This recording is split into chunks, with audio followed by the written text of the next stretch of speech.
3. And he entered the synagogue again, and a man was there who had a withered hand. So they watched him closely, whether he would heal him on the Sabbath, so that they might accuse him. And he said to the man who had the withered hand, Step forward.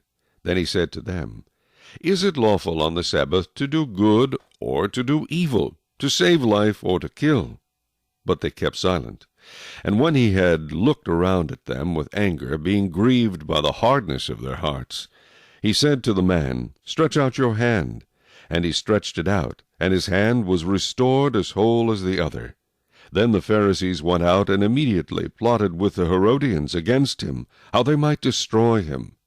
But Jesus withdrew with his disciples to the sea, and a great multitude from Galilee followed him, and from Judea, and Jerusalem, and Idumea, and beyond the Jordan, and those from Tyre and Sidon, a great multitude, when they heard how many things he was doing, came to him.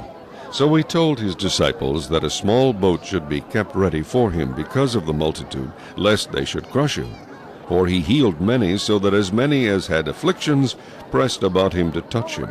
And the unclean spirits, whenever they saw him, fell down before him and cried out, saying, You are the Son of God! But he sternly warned them that they should not make him known. And he went up on the mountain, and called to him those he himself wanted, and they came to him. Then he appointed 12, that they might be with him, and that he might send them out to preach, and to have power to heal sicknesses, and to cast out demons. Simon, to whom he gave the name Peter, James the son of Zebedee, and John the brother of James, to whom he gave the name Boanerges, that is, sons of thunder, Andrew, Philip, Bartholomew, Matthew, Thomas, James the son of Alphaeus, Thaddeus, Simon the Canaanite, and Judas Iscariot, who also betrayed him. And they went into a house. Then the multitude came together again, so that they could not so much as eat bread.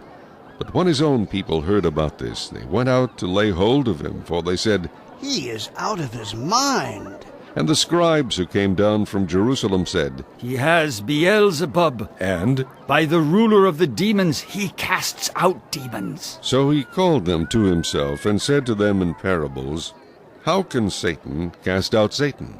If a kingdom is divided against itself, that kingdom cannot stand. And if a house is divided against itself, that house cannot stand.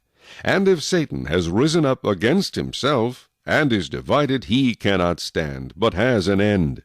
No one can enter a strong man's house and plunder his goods, unless he first binds the strong man, and then he will plunder his house. Assuredly, I say to you, all sins will be forgiven the sons of men, and whatever blasphemies they may utter. But he who blasphemes against the Holy Spirit never has forgiveness, but is subject to eternal condemnation, because, they said, he has an unclean spirit. Then his brothers and his mother came, and standing outside they sent to him, calling him, and a multitude was sitting around him. And they said to him, Look, your mother and your brothers are outside seeking you. But he answered them, saying, Who is my mother, or my brothers?